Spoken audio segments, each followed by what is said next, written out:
नारीलाई आह्वान। रचयिता म अम्बा दत्त जोशी, प्रतिबिम्ब दृष्टिविहीन शिक्षक, भीमदत्त नगरपालिका 11, भुजेला कञ्चनपुर। आबद्धता महाकाली साहित्य संगम आजीवन सदस्य, सुदूरपश्चिमाञ्चल साहित्य समाज आजीवन सदस्य, महाकाली साहित्य संगम केन्द्रीय सदस्य, हाल महाकाली साहित्य संगम केन्द्रीय सदस्य। नारीलाई आह्वान। छन्द शार्दूल विक्रीडित। हे नारी जन हो तिमी गुणवती, कोमल हृदय की धनी, प्रज्ञाको नवचेतना मगजमा राखेर ज्ञानी बनी।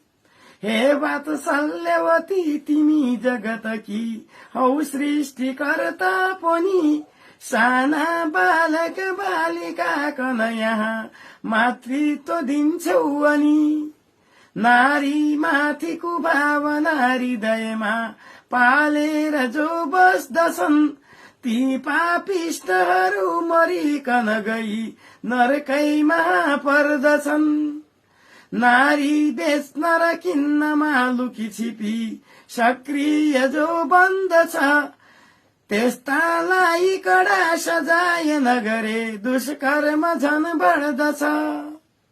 हे माधुर्यवती गरीब जनका झुप्रा निहाल्ने गर, विद्याको नवदीपले मनुजका आँखा उघार्ने गर।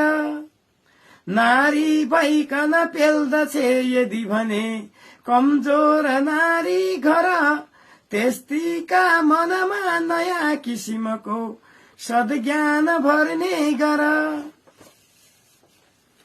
हे गाम्भीर्यवती तिमी जगतमा कृति फिजाउने गर, नारी बन्धनका विरुद्ध जनको बुद्धि फिराउने गर। आफूमाथि गरिन्छ शोषण भने संघर्ष गर्ने गर, आफ्नो वर्ग विकासका प्रगतिमा सक्रिय बन्ने गर। हे चातुर्यवती खुला हृदयले संसार हेर्ने गर, जाति वर्ग र लिङ्ग भेद भनिने वैषम्य मेट्ने गर। नारी वर्ग तिमी पढेर बहुतै ठूला विदुषी बन, आफ्नो राष्ट्रियता बचाउन भनी सक्रिय आजै बन। आफ्नो राष्ट्रियता बचाउन भनी सक्रिय आजै बन। धन्यवाद।